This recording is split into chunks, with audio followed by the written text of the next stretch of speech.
ಆತ್ಮೀಯ H16 news ಅರ್ಥಾತ್ ಸೀತಾರಾಮ್ ನ್ಯೂಸದ ವೀಕ್ಷಕರೇ, ನಾನು ನಿಮ್ಮವ ಎಂ ಆಯುಧ ಮಲ್ಲಪ್ಪ ಜೊತೆ ಅವರು. ತಾವು ಈಗ ಸುದ್ದಿಗಳ ಲೋಕಕ್ಕೆ ಎಂಟ್ರಿ ಹೊಡಿತಾ ಇದ್ದೀರಿ. ಈ ಸುದ್ದಿಗಳನ್ನು ಪ್ರತಿಯೊಂದು ನೋಡೋ ಜೊತೆಗೆ ನಿಮ್ಮ ಅಭಿಪ್ರಾಯಗಳನ್ನು ಹಂಚ್ತಾ ಇರ್ರಿ. ಯಾಕಂದರೆ ಈ ಸುದ್ದಿಗಳು ನಿಮಗಾಗಿ, ನಿಮ್ಮ ಬದುಕಿಗಾಗಿ, ನಿಮ್ಮ ವೈಚಾರಿಕೆಗಾಗಿ, ನಿಮ್ಮ ತಿಳುವಳಿಕೆಗಾಗಿ ಅನ್ನೋದು ನಿಮಗೂ ಗೊತ್ತು. ಜೊತೆಗೆ ನಮಗೂ ನಿಮ್ಮೊಂದಿಗೆ ಇದೊಂದು ಮಾತಾಡುವಂಥ ಜೊತೆಗೆ ಸುದ್ದಿಗಳನ್ನು ಬಿಡುವಂಥ ಕೆಲಸ. ಈ ಕೆಲಸದಲ್ಲಿ ನಾವು ನಿಮ್ಮೊಂದಿಗಿದ್ದೀವಿ ಅಂತ ಹೇಳ್ತಾ ನೋಡ್ತಾ ಇರಿ ಸುದ್ದಿಗಳನ್ನು.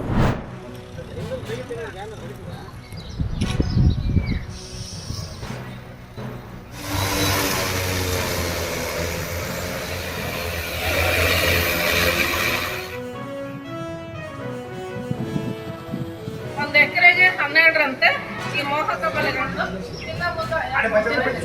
ಇವತ್ತು ಈ ದಿನ ಈ ಕಾರ್ಯಕ್ರಮ ಏನಿದೆ?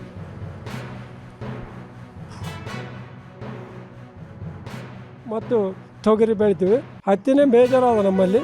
ಹತ್ತಿ ಬಗ್ಗೆ ಭಾಳ ಹೇಳಿದ್ರು. ಆಮೇಲೆ ಅದು ಸೀಡ್ ಪ್ರೊಡಕ್ಷನ್ ಬಗ್ಗೆನೂ ಹೇಳಿದರು.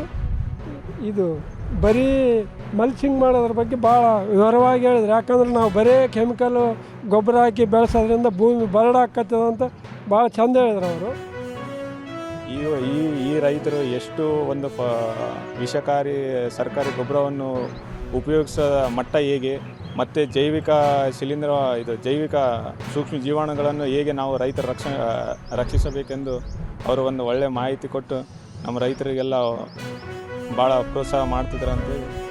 ಇದರಲ್ಲಿ ಮುಖ್ಯವಾಗಿ ಈಗ ಪ್ರಸ್ತುತದಲ್ಲಿ ಡ್ರೋನ್ಗಳ ಮಾಹಿತಿ ಹೊಸದಾಗಿ ತಂತ್ರಜ್ಞಾನದಿಂದ ತಂದಿರ್ತಕ್ಕಂಥ ನಮ್ಮ ಡ್ರೋನ್ ಭಾಳ ಮುಖ್ಯ ಅನಿಸುತ್ತೆ. ಯಾಕಂದರೆ ಈಗ ಲೇಬರ್ ಕೊರತೆ ಜಾಸ್ತಿ ಇರೋದ್ರಿಂದ ಮಳೆಗಾಲದಲ್ಲಿ ಮತ್ತು ಭಾಳ ಪಾತ್ರವನ್ನು ತೋರಿಸಿರ್ತಕ್ಕಂಥ ನಮ್ಮ ಡ್ರೋನು ಸ್ಪ್ರೇಗಳು ಭಾಳ ಮುಖ್ಯ. ಇದನ್ನು ರೈತರುಗಳು ಎಲ್ಲ ಉಪಯೋಗ ಪಡೆದುಕೊಳ್ಬೇಕು.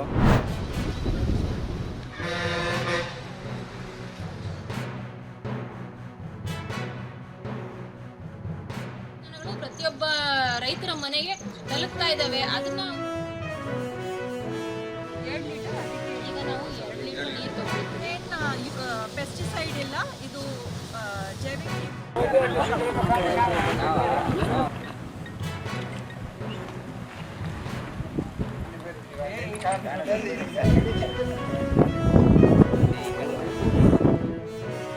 ಅದು ಯೂಸ್ ಮಾಡಬೇಕು. 60 to 70% ಕಂಟ್ರೋಲ್ ಆಗುತ್ತೆ. ಇದು CIBRC ರಿಜಿಸ್ಟ್ರೇಷನ್ ಸರ್ಟಿಫೈಡ್ ಬಯೋಪೆಸ್ಟಿಸೈಡ್ ಪ್ರಾಡಕ್ಟ್. ಇದು ಫುಲ್ ಕಂಟ್ರೋಲ್. ಫಸ್ಟ್ 4 ಡೇಸ್, 4 ದಿನ, ಫಸ್ಟ್ 4 ದಿನ 100% ಕಂಟ್ರೋಲ್ ಆಗುತ್ತೆ. Full crop period 60 to 70% control ಆಗುತ್ತೆ. ಬೇರೆ ಏನು ಇನ್ಸೆಕ್ಟಿಸೈಡ್ ಯೂಸ್ ಮಾಡಬೇಡ, ಮಿಕ್ಸ್ ಮಾಡಬೇಡ. ಬರೀ ಇದು ಜೈವಿಕ್ formulation ಬಯೋಪೆಸ್ಟಿಸೈಡ್ ಶತಪಥ. Farmers. So around more than 1.5 crore farmers are benefiting as part of this program. As part of this, actually we are here from June 29th onwards, and this program will be going up to 12th of. ಅಂದರೆ ರಾಷ್ಟ್ರೀಯ ಎಣ್ಣೆಕಾಳು ಬಗ್ಗೆ ಅಭಿವೃದ್ಧಿ ಬಗ್ಗೆ ಮತ್ತು ರಾಷ್ಟ್ರೀಯ ದ್ವಿದಳ ಧಾನ್ಯಗಳ ಅಭಿವೃದ್ಧಿ ಯೋಜನೆ ಬಗ್ಗೆ ರೈತರಿಗೆ, ಅಂದರೆ ಕೇಂದ್ರ ಸರ್ಕಾರದಿಂದ ಏನೇನು ಯೋಜನೆಗಳಿದೆ ರೈತ ಕಲ್ಯಾಣಕ್ಕಾಗಿ, ಆ ಯೋಜನೆಗಳನ್ನು ಪ್ರಮುಖವಾಗಿ ನಾವು ಈ ಅಭಿಯಾನದಲ್ಲಿ ರೈತರಿಗೆ ಮನವರಿಕೆ ಮಾಡ್ತಾ ಇದ್ವಿ. ಹಿಂಡಿ ಅಥವಾ ಈ ಹೊಂಗೆ ಹಿಂಡಿ ಯಾವುದೇ ಎಣ್ಣೆ ಹಾಕಿ ಆ ಥರ ಮಾಡಿದ್ರೆ ಒಂದು ಸ್ವಲ್ಪ ಅದರಲ್ಲಿ ಇಳುವರಿ ಜಾಸ್ತಿ ಆಗುತ್ತೆ, ಖರ್ಚು ಕಡಿಮೆ ಆಗುತ್ತೆ.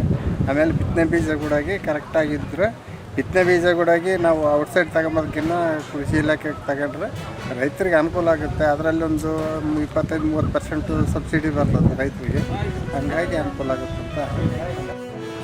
ಮೊದಲು ಯಜಮಾನ್ರು ಏನು ಮಾಡ್ಯಾರ, ಕೊಟ್ಟಿಗೆ ಗೊಬ್ಬರ ಅವೆಲ್ಲ ಗೊಬ್ಬರ ಉಳುಮೆ ಮಾಡೋದು ಎಲ್ಲ ಯಂತ್ರಜ್ಞಾನ ಬಂದವ, ಅವ್ರು ಕೂಡ ಮಾಡಿರಿ, ಭೂಮಿ ಸುಡಬಾರ್ರಿ ಅಂತ ಹೇಳಿ ಅದೇ ಬೀಜ ಉಪಚಾರ ಎಲ್ಲ ಹೊಸ ಗೊಬ್ಬರದ್ದು ಎಲ್ಲ ಮಾಹಿತಿ ಹೇಳೋದು.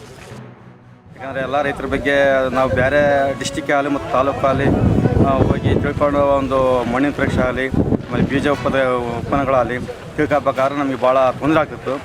ಪ್ರತಿಯೊಂದು ಹಳ್ಳಿ ಬಂದು ಅವರೇ ಒಂದು ಈ ಕಾರ್ಯಕ್ರಮವನ್ನು ತಿಳಿಸಿ ನಮಗೆ ಒಳ್ಳೆ ಅನುಕೂಲ ಮಾಡಿದ್ದಾರೆ. ಅವರಿಗೆ ಅಭಿನಂದನೆ ತಿಳಿಸ್ತೀನಿ.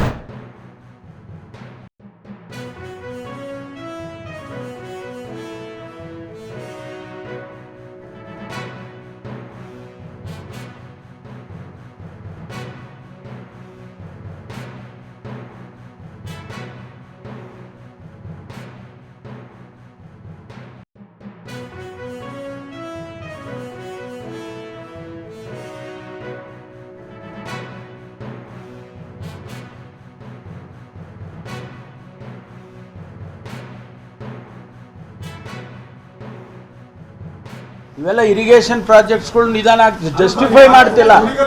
ನಾನು ಹೇಳಿವ್ರೆ, ನಾನು ಜಸ್ಟಿಫೈ ಮಾಡ್ತಾ ಇಲ್ಲ ಇದನ್ನ, ನಿಧಾನ ಆಗಿರೋದನ್ನ. ಯಾವ ಕಾರಣಕ್ಕೂ ಕೂಡ ಸುರೇಶ್ ಗೌಡರು ಆತಂಕ ಪಡ್ತಕ್ಕಂಥದ್ದಿಲ್ಲ. ಯಾಕೆ ಅಂತ ಕೇಳಿ, ನಾವು 70ರಲ್ಲಿ ನೀರು ಕುಣಿಗಲ್ಗೆ ಎಕ್ಸ್ಪ್ರೆಸ್ ವೇ ಒಂದು ಆಯಿತು ಅಂತಂದರೆ ಅದೇ ಸಂದರ್ಭದಲ್ಲಿ 901 ಕ್ಯೂಸೆಕ್ಸನ್ನು ಸೈಮಲ್ಟೇನಿಯಸ್ ಆಗಿ ಆ ಒಂದು ಮುಂದೆ ಏನು ಕೆನಾಲ್ ಇದೆ ಅದಕ್ಕೆ ಹೋಗ್ತಾ ಇರುತ್ತೆ. ಅದನ್ನು ನಿಲ್ಲಿಸೋದಿಲ್ಲ, ಯಾವ ಕಾರಣಕ್ಕೂ ನಿಲ್ಲಿಸೋದಿಲ್ಲ. ಆದ್ಮೇಲೆ ಎಲ್ಲ ಸುದ್ದಿಗಳನ್ನು ನೋಡಿದ್ರಲ್ಲ, ಏನು ಅನಿಸ್ತು ನಿಮಗೆ? ಇದರಲ್ಲೇ ನಿಮ್ಗೆ ಲೈಕ್ ಆಗಿರ್ಬೋದು, ಡಿಸ್ಲೈಕು ಆಗಿರ್ಬೋದು, ಕಾಮೆಂಟ್ ಬೇಡಪ್ಪ ಅಂತೂ ಅನಿಸಿರ್ಬೋದು, ಕಾಮೆಂಟ್ ಮಾಡಬೇಕಪ್ಪ ಅನಿಸಿರ್ಬೋದು, ಶೇರ್ ಮಾಡಬಾರ್ದಪ್ಪ ಅನಿಸಿರ್ಬೋದು, ಅದು ಮಾಡಬೇಕು ಅನಿಸಿರ್ಬೋದು. ಏನಾದರೂ ಆಗಲಿ ಶೇರ್ ಮಾಡ್ತಾಯಿರಿ, ಈ ನ್ಯೂಸ್ಗಳನ್ನ ಹಂಚ್ತಾ ಇರಿ, ಜೊತೆಗೆ ಇದಕ್ಕೆ ಸಬ್ಸ್ಕ್ರೈಬ್ ಆಗ್ತಾಯಿರಿ ಅಂತ ಹೇಳ್ತಾ H60 ನ್ಯೂಸ್ ಅರ್ಥಾತ್ ಹೇ ಸೀತಾರಾಮ್, ಇದು ಸತ್ಯದ ಕೈಗೆ ನಡಿ. ವಂದನೆಗಳು.